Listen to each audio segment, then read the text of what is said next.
years later.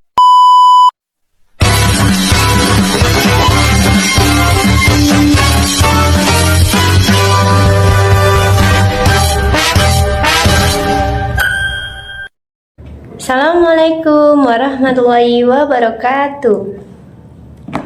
Kami dari kelompok 6 ingin mempresentasikan modul 5, yaitu berjudul Pendekatan Pembelajaran Bahasa dan Sastra Indonesia di Sekolah Dasar. Perkenalkan, nama saya Rizka Emile Sandi, NIM saya 855771571. Kegiatan belajar 1, pendekatan whole language dalam pembelajaran bahasa dan sastra Indonesia. Apa itu whole language? Whole language adalah salah satu pendekatan pembelajaran bahasa yang menyajikan pengajaran bahasa secara utuh, tidak terpisah-pisah. Komponennya yaitu ada 8. 1. Membaca nyaring, yaitu reading aloud. 2. Menulis jurnal, yaitu journal writing. 3. Membaca diam, student silent reading. 4. Membaca bersama atau berbagi, sharing reading. 5. Membaca terbimbing, guided reading. 6. Menulis terbimbing atau guided writing. 7. Membaca bebas atau independent writing. 8. Yaitu menulis bebas, independent writing.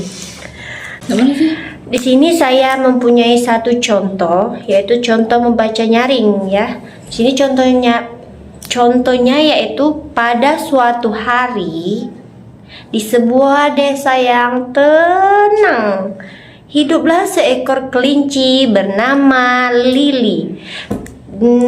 Di situ mempunyai jeda, yaitu seperti tanda koma, tanda titik, dan tanda intonasi cara membacanya tersebut. Merencanakan pengajaran pendekatan whole language, yaitu ada 5 tujuan pembelajaran, yaitu yang pertama, yang kedua itu materi pelajaran, yang ketiga peran siswa dan guru, yang keempat yaitu teknik mengajar, yang kelima yaitu teknik penilai. Assalamualaikum warahmatullahi wabarakatuh. Nama saya Riza Umami. Di sini saya akan melanjutkan presentasi rekan saya sebelumnya. KB2. Landasan teoritis. Dukungan bagi pengembangan pendekatan komunikatif. Juga datang dan daratan Inggris. 2. Language. Aliran London dan Fit dan LED memberikan perhatian pada aspek sematik dan sosial bahasa. Halliday menjabarkan pandangan Hermes melakukan teori tentang 7 fungsi bahasa berikut. Yang pertama, fungsi instrumen untuk mendapatkan sesuatu.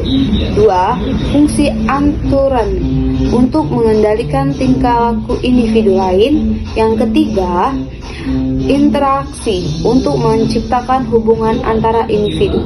Yang keempat, pribadi untuk menyatakan perasaan dan makna. Yang kelima, penggalian pribadi untuk pelajar. Yang keenam, fungsi imajinasi untuk menciptakan imajinasi. 7. Fungsi penggambaran untuk menyampaikan informasi. C. Merancang pengajar pendekatan komunikatif. Untuk merancang pengajaran bahasa dan sastra Indonesia berpendekatan komunikatif, ada baiknya kita memperhatikan saran Yeleden berikut. Yeleden 1982-232 merumuskan bahwa dalam pengajar bahasa komunikatif disepakati 1. Komunikatif merupakan tujuan yang tepat seluruh tingkatan. 2.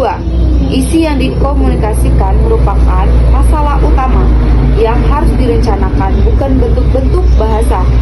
Dan ketiga, pengajar harus berorientasi pada siswa. Pengajar bahasa dan pendekatan komunikatif lebih bersifat humanistik. Siswa ditempatkan pada posisi aktif sebagai pusat kegiatan pengajar dan guru sebagai fasilitator dalam proses itu. Hal itu tampak pada beberapa hal berikut. Yang pertama, tujuan pengajar. Yang kedua, materi pengajar. Yang ketiga, peran siswa dan guru. Yang keempat, teknik mengajar. Yang kelima, teknik penilaian.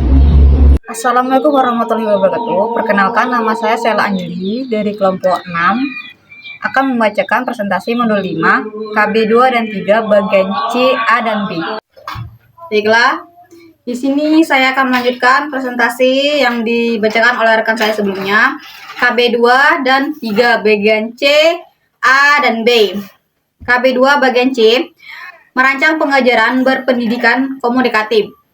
Untuk merancang pengajaran bahasa dan sastra Indonesia berpendekatan komunikatif, ada baiknya kita perhatikan saran Yeldon berikut yang merumuskan bahwa dalam pengajaran bahasa komunikatif disepakati 1. Kompetensi komunikatif merupakan tujuan yang tepat pada seluruh tingkatan. 2. Isi yang dikomunikasikan merupakan masalah utama yang harus direncanakan, bukan bentuk-bentuk bahasa. Dan 3. Pengajaran harus berorientasi pada siswa. Pengajaran bahasa dengan pendekatan komunikatif lebih bersifat humanistik, di mana siswa ditempatkan pada posisi aktif sebagai pusat kegiatan pembelajaran dan guru sebagai fasilitator dalam progres itu. Hal itu tampak pada beberapa hal berikut. Ada 5. Tujuan pengajaran, materi pengajaran, peran siswa dan guru, teknik mengajar, dan 5. Teknik penilaian. A. Pendekatan kontekstual dalam pembelajaran bahasa Indonesia dan sastra Indonesia. A. Latar belakang. Dalam dunia pendidikan, pembaharuan selalu terjadi dan beberapa konsep kunci deborisasi kembali. Beberapa konsep kunci tersebut antara lain memiliki link dan match. Pendidikan harus mengembangkan prinsip relevansi. Pendidikan harus menyenangkan, tidak membosankan. Dalam pendidikan, siswa harus aktif dan guru hanya sebagai fasilitator yang pembelajaran berpusat pada anak. Salah satunya pembaharuan dalam pendidikan, khususnya dalam pembelajaran bahasa, yaitu dikenalkannya konsep pembelajaran kontekstual. B. Landasan teori. Terdapat 2 teori atau pandangan yang melatar belakangi munculnya pembelajaran kontekstual: filsafat progresisme dan teori kognitif. Pembelajaran kontekstual berakar pada filsafat progresisme John Dewey, seorang filsuf Amerika Serikat, berdasarkan pokok pikiran yang dirangkumkan sekilas oleh Nur Hadi. Pendekatan kontekstual bukanlah khas pembelajaran bahasa dan sastra karena tidak bersumber pada pembelajaran teori bahasa tertentu. Meskipun begitu, pokok pikiran tersebut sangat cocok juga diterapkan dalam pembelajaran bahasa. Teori kognitif Nur Hadi, siswa akan belajar dengan baik apabila mereka terlibat dan secara aktif dalam segala kegiatan dan berkesempatan untuk menemukan di pembelajarannya. Baiklah, itulah hasil presentasi saya. Akan dilanjutkan oleh rekan saya sebelumnya.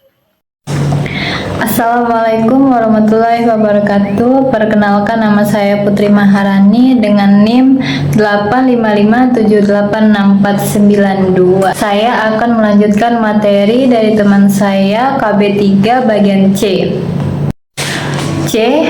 Pengertian pembelajaran kontekstual. Pembelajaran kontekstual menurut Jansen dalam Nur Hadi 2003-12 adalah suatu proses pendidikan yang bertujuan membantu siswa melihat makna dalam bahan pelajaran yang mereka pelajari dengan cara menghubungkannya dengan konteks kehidupan mereka sehari-hari, yaitu dengan konteks lingkungan pribadi, sosial, dan budayanya.